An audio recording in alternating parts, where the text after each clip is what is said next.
Alright, what's going on, guys? Today I want to teach you a few tips on how to properly use the golem. Now, what I would recommend doing is using a deck with the highest level. Like, a couple of things that I think are really necessary, though, is using somebody like the Firecracker, the Princess, the E-Drag, the Baby Dragon to do splash damage. You need to think of cards that are going to be good behind a tank. I like to use Boss Bandit as well, just because it's like another win condition that's really good, that's super heavy. But I think you could also use things like the Night Witch. You could also use things, I've done a little bit with like Graveyard. Really, there's kind of the Mother Witch you can use, but again, mine isn't very high leveled, so I wouldn't necessarily want to use that. You could replace things with like a cannon for better defense. I mean, the mini P.E.K.K.A is super good. There's kind of a lot of options on what you would like really want to use. You could play a little bit more defensively or a little bit more aggressively, but I'll show you. This is kind of my strat on what I like to use. Really, the idea is to get our evos going, and then really to make our push within about the 1 minute time frame. Now, that is not entirely good. I'm gonna have to kind of cycle here because I wanted to use E-Drag. The E-Dragon is really good against Witch, as well as it's also really good on the Inferno Dragon as well.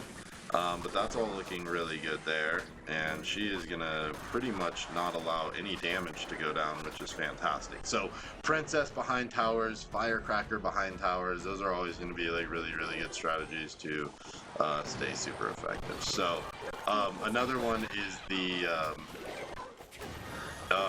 what is that guy called? The Skeleton King, whatever. Skeleton King something or other, is also really good.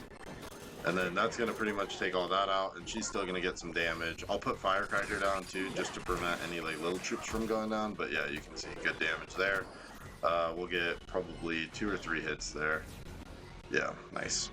Okay, so now we have our evolution for E-Dragon, which is pretty much just going to be used on the Witch. I'm going to put this down too. I'm going to assume he's going to go Witch in the back. Or he's... no, okay, mini P.E.K.K.A, perfect. Alright, so I'm going to go here. Drag this over just a little bit, and should get good damage. Fantastic. Easy trade there. And we are up a lot of damage on this guy. So I think what we're going to start with is a little push. Again, you have to kind of understand we're so ahead on damage on what this guy's able to do that this just makes a lot of sense here.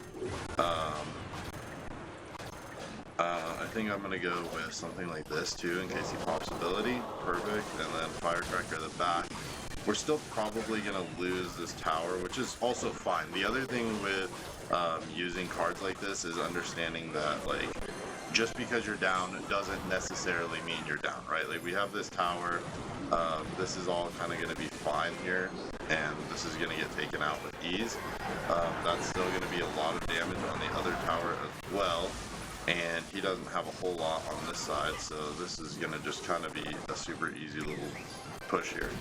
So again, we're going to go Firecracker here, and we're going to go... yeah, that's perfect.